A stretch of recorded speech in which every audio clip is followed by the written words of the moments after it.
Welcome back to Ferocious Education, this is Ed. Do you want to know if Healthier Choices Management Corp is going through a reversal? You have to watch to the end to understand that better. Let's jump right into this one. So HCMC, if you haven't watched this one before, they have three different companies underneath this giant one umbrella. HCMC Intellectual Property Holdings, which holds different patents. The list of patents are included on their website. Healthier Choices Market, which is a superstore or market store, around 18,000 square feet there. And a vape store, which is 8 vape stores across the southeast of the United States. The vape store has a clear foothold in the still ever-growing e-cigarettes vaping market. And if you've watched my previous videos, I do recommend you watch one in the description below. You'll get to know a bit more regarding their current lawsuit. And the current lawsuit comes in really regards them versus Philip Morris. If you haven't heard about Philip Morris, they're a massive giant compared to HCMC in the market share itself. And there's one massive PR that is yet to come. So PM, or Philip Morris, has submitted a motion to dismiss. And it's right here, motion to dismiss for failure to state a claim. Now, deadline for plaintiff, Healthier Choices Management Corp, to file its response to defendant's motion to dismiss under the federal act is March 22nd, 2021.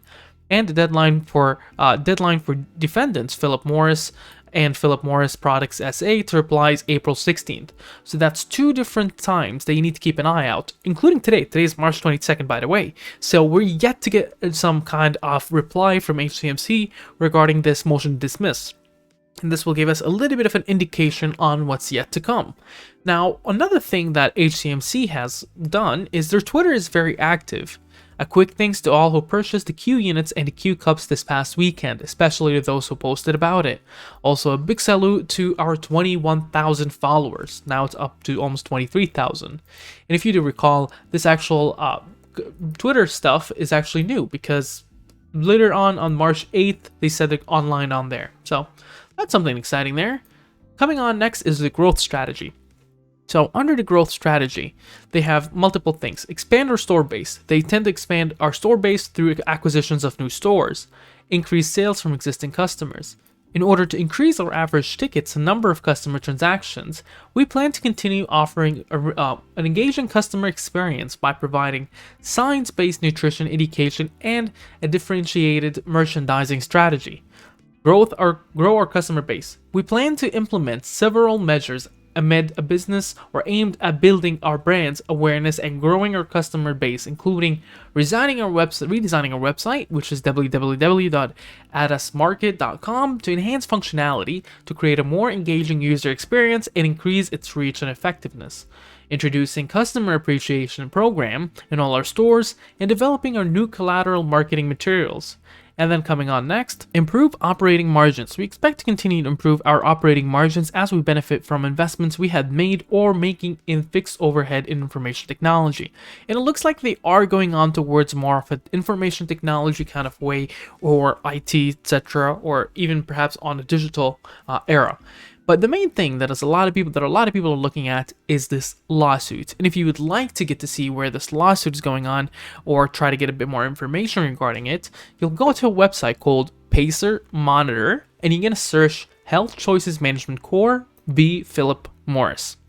And you can easily go ahead and start refreshing, but be careful, there's a limit to how many times you can view these pages, and you're able to see if there's any updates. Going on now towards institutional buyers and insider buyers, we don't have anything here coming in. And if you would like to see more materials like this, make sure to subscribe and leave notifications on, and you can join our Discord in the description below. But for now, we're going to go on towards the technical analysis. On a 1-week perspective, what we start seeing here is that the price point is between a trading action zone between the 0.002 and 0.001. And what that is between the 10 SMA and the 30 EMA. And that's where reversals or bullish reversals are most likely in this era or in this zone.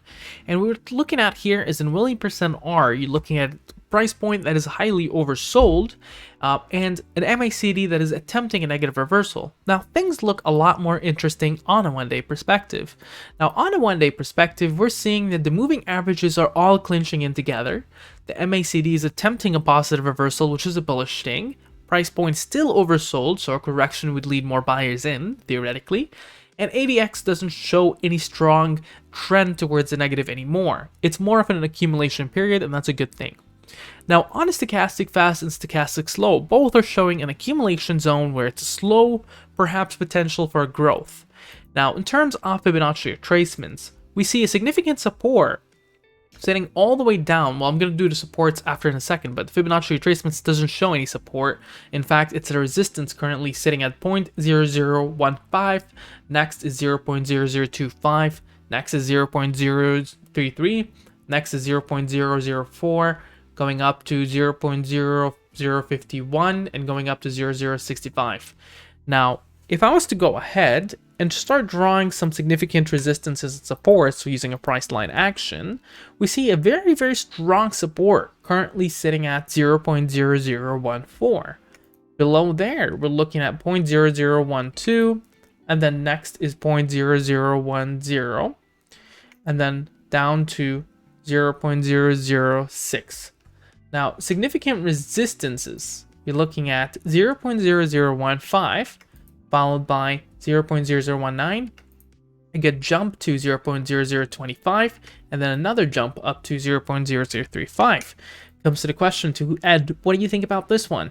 Well, I think that at this current price, at 0.0015, this might actually be a very nice time to buy this one for a high-risk placement regarding the Philip Morris settlement, perhaps, if it was to come, and the proceeds of cash that can come out of that. There's no indication that that proceeds of cash is going to be through a dividend pay, right? We don't know that yet, and there's no clear indication or promise that is made that is fixed and can't be changed.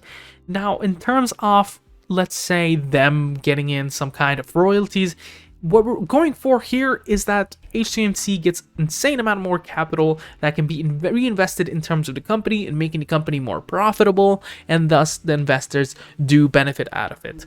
Now, if Philip Morris does lose this one, HCMC does win, or gets a settlement, I do expect a pump in price. What do you think about the sticker? Make sure to mention down in the comments below. Share, subscribe, and like. Have a wonderful day. And before you move on, I did cover this in a lot of my last videos. I think I have 3 or 4 on HCMC. So I do recommend that you go ahead and watch them in the description below. And there is as well ones before that, so you'll find it in the description of the other videos.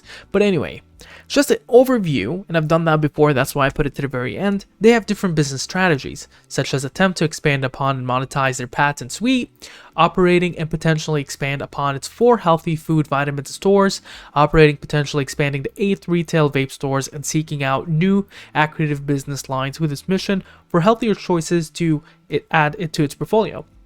In some of that intellectual property holdings, you're able to see all these different intellectual properties, and this is where you can actually see some of the patents that perhaps some other ones other than Philip Morris has breached, so you can get an idea there. Have a wonderful day.